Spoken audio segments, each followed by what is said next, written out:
Я хочу, снимая кино, знать, что оно будет показано в мире. Первый раз, может быть, в истории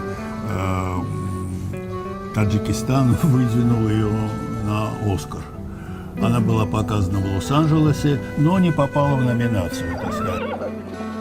جوان در حس کرد که چی رژیسوری در وجودش هست، چون که ژورنالیست بود و دیدی ژورنالیست دیگر است، دیدی رژیسور دیگر است. Он говорил, например, если ты можешь, сделай. Если не можешь, то мне не обещай. Тем более, что настоящий фюрер – это я. Сегодня так, я говорю, Бахтин, по-моему, это гениально. Он говорит, да, все нормально, все, так и оставляем. Это когда работали под сценарием. Утро начинается с того, что он говорит, ты знаешь, я подумал, здесь надо что-то по-другому. Это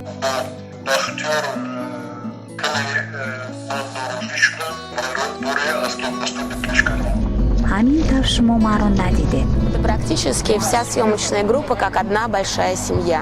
Начиная от Бахтияра, заканчивая, там, не знаю, осветителями, людьми, которые в моем сердце будут на всю жизнь. یک ویژگیه که اینجا میخوام با شما خاطر رسان نمایم این است که بختیار تمام فیلمهایش را قریب در ساحل بحر ثبت نواربرداری نموده است. نگاه میکنم تک تک تک تک تک تک ترای پیو تک تک تک تک تک استوب دیگه همجوری که او قایچی میکردو یعنی این طرفش الان بازی می داشت در جوره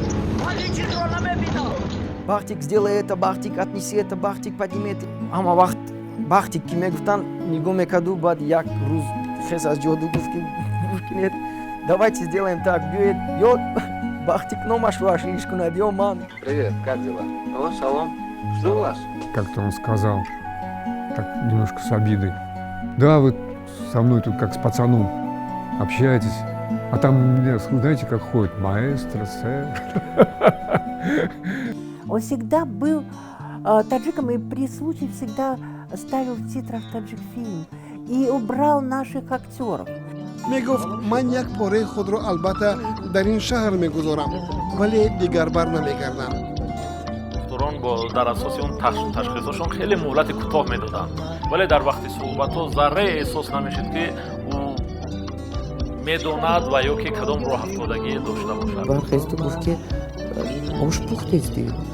من گفتم آش میخوریم لیکن نه من آش نمیخورم نپذیر. همین خیلی یکی در دماغم بوی آش اومد. تو وزیر من بسیار فکر میکنم و میگم که کاش که میپختم آشم. Ну, баста, зиндагджур набоше вата, хуруки мили. Это единственное в моей жизни, что что-то осталось.